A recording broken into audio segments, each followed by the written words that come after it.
Hello, I'm Charly and today I'm going to be telling you about my favourite books of 2015. So I have been gone for quite a while, and that is because I was in South Africa and I didn't get a chance to tell you guys about this, but yeah, I went on holiday to South Africa for 5 weeks to visit my family because all my family live over there, and I just got back the other day.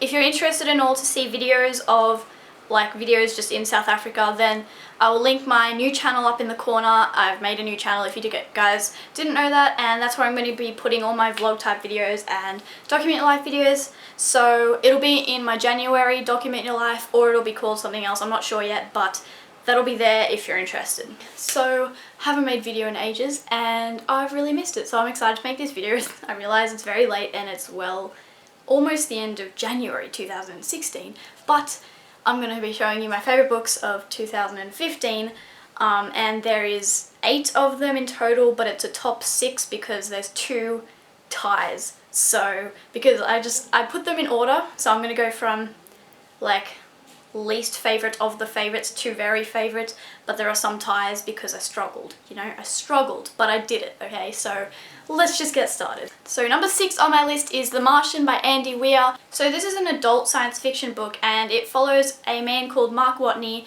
and basically he goes on a mission to Mars with a group of other astronauts, and in a series of events he gets stranded on Mars. His team leaves him behind because they think that he's dead, but he's not dead, and so he has to survive on Mars for a lot of days with only supplies to last for a small number of days, and it's just you watching him science the shit out of everything, and you wouldn't think this, but it's really funny. It's one of the funniest books I've ever read, and Mark Watney is just such a funny character, and if you like funny books and if you like science fiction, I definitely recommend this book. A lot of people say it's science heavy because he does go into the science stuff a lot, but it's a science fiction book. What do you expect, people? So I apologize for the noise. It's raining outside, but I really need to film this now. So yes, I'm going to continue. Book number 5 on my list is not an actual book, it's a graphic novel, and that is Saga Volume 1 by Brian K. Vaughan and art by Fiona Staples.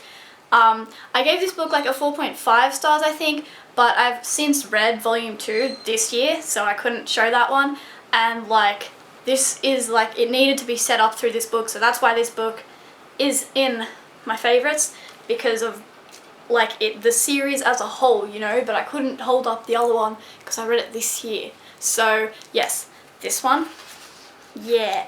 This is a sci-fi graphic novel, if you didn't know, and it's just so much fun to read, and it's a romance sci-fi about 2 people, these bros. They're from different planets, and these 2 planets are at war, and they fall in love and have a baby, and now everyone wants them dead. Book number 4 on my list is Throne of Glass by Sarah J. Maas. I finally read this year.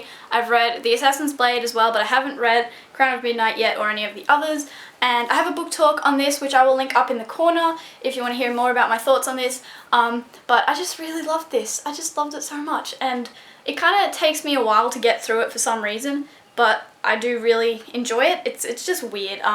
And basically this is about Selena Saradossian.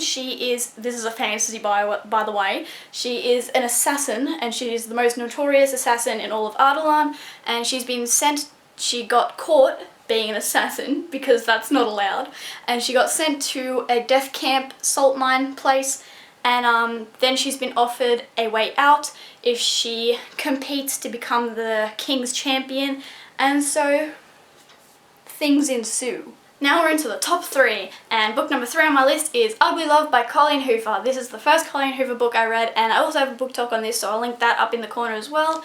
I just really, really love this book. It is a new adult novel, and it is romance, and romance contemporary. I don't know. I'm not going to get too much into what this one's about because I did a book talk on it pretty recently, so if you want to hear more about it, then go check out that book talk, but I just really love this book. I just love Colleen Hoover's writing style and her characters, and it was just so good, and I couldn't stop reading it. So both second and first place are a tie, and so for my second place books are these 2 books, All the Right Places by Jennifer Niven and The Rest of Us Just Live Here by Patrick Ness. Both of these are controversial. Uh-oh. I'm going to talk about this one first because this is the most controversial book on this whole list. So, I love this book, and I was considering not putting it on here because of all the controversies surrounding it, and then I was like, wait a second, that is mess, why would I do that?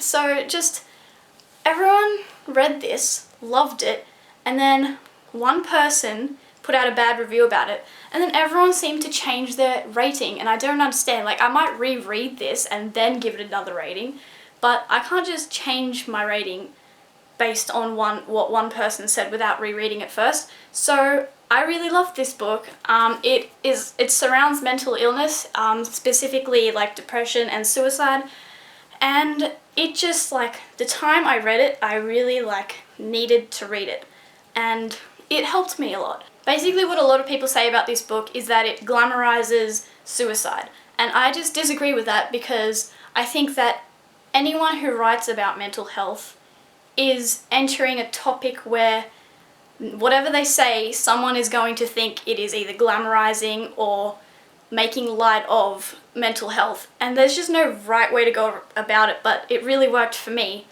and it worked for a lot of people, and I know it helped a lot of people, and therefore I don't think that there's anything wrong with it. So I considered changing my rating on this just because, or just not including it in this video because I thought people might think badly of me for liking this book, but I don't really care anymore. I really love this book and it helped me a lot, and if it sounds good to you, then I recommend that you try it out and see what you think for yourself. On to my second place book, The Rest of Us Just Leave Here by Patrick Ness. This one isn't necessarily controversial, but I just haven't seen anyone love it like I did, and it might just be because I am obsessed with Patrick Ness that I loved it so much, but I really just love this book. I just love Patrick Ness's writing style. I love the characters. I loved all the diversity in this book. I also have a book talk on this, and I'll link that up in the corner in case you want to hear more. So this is kind of like a contemporary book, but set in a fantasy world, because it has like fantasy elements in it, but it follows this group of kids who are just ordinary and aren't the chosen ones, so they don't have anything to do with the fantasy side of this world. So it's basically more of a contemporary, but it has like fantasy in the background, and it just plays off of the chosen one trope, and it just kind of like explores the idea that the side characters who are normal and not the chosen ones can be more interesting than these special kids. And I just really enjoyed it, and I just like, look at all my sticky notes. You can't really see them because they're blue and they match the blue of the pages. This book also deals a lot with mental health, and I really tend to enjoy books that deal with it, and I think this book dealt with it really, really well. It deals with a lot of different kinds of mental health, so trigger warning for OCD, eating disorders, depression, and anxiety. But I really love this book, and I definitely recommend it if you like Patrick Ness's other books, but definitely start on Patrick Ness's other books before you read this one, because if you don't like this book, then you might think you won't like his other books, but you will, my friend, you will. And finally, we're at first place, and this is also a tie, and I'm just going to hold them up at the same time, and then I'm going to talk about them individually. So in first place is these books. These are my favourite books of 2015. I'm going to talk about this one first because I read this one first. So this is The Strange and Beautiful Sorrows of Ava Lavender by Leslie Walton, and I also have a book talk on this book, so I'll link that up in the corner. I read this earlier in the year, I think, and this is just one of the most beautiful books that I've ever read, and it's such a strange book, and I tend to just really like strange books, and it's kind of hard to explain what it's about, so I recommend you just go watch my book talk because I explain it better in there. But it's a magical realism book, and it kind of just follows the idea of love makes us such fools, which is what it says here on the back, and just it goes through generations and generations, and the newest generation has Ava Lavender in it, and Ava Lavender was born with wings, and the whole book you don't know if the wings are a metaphor or if they're literal, and then the ending just like is the same. You don't know if it's literal or a metaphor, and you can take different things from it, but it's not one of those endings where it's not ambiguous. It's like it could be this or it could be this, and you decide which one it is, and it kind of just tells you stuff about how your own mind works, that ending. Like, that's what it did for me, and I still think about it to this day. And I think it's just really powerful, and the writing is beautiful, but it's not for everyone. Like, I've heard a lot of people not like this writing style, but I really liked it. and it's not, it's a character-driven book, like completely character-driven. So if you're not into character-driven books, then you probably won't like this, but I really, really loved it. And my other first place book, An Ember in the Ashes by Saga. This is, I don't know what genre it is. It is a young adult fantasy, I think. Fantasy, yeah. And I also have a book talk on this, which I will link up in the corner. I don't know if, maybe I can't do that anymore, but if not, it'll be somewhere on the screen, okay? I read this as an audiobook except for like the last 20 pages, because I was like, yo, this audiobook's taking too long. I need to just read it with my eyeballs.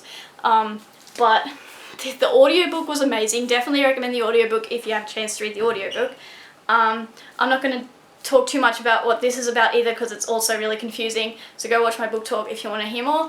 But it's a dual perspective book and follows two characters and their paths intertwine, and it's just so action-packed, and it's just such a cool world, and it kind of has dystopian elements, but it doesn't feel like a dystopian at all. It feels like a fantasy with dystopian elements.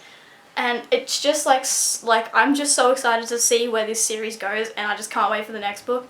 Oh, it's going to be so good. So those are all of my favourite books for 2015. Let me know what your favourite books were, or if you made a video, then link it in the description for me and I will check it out, because I love watching favourites videos. They're like the best way to get recommendations. So thank you for watching, and I will see you in my next video. Goodbye!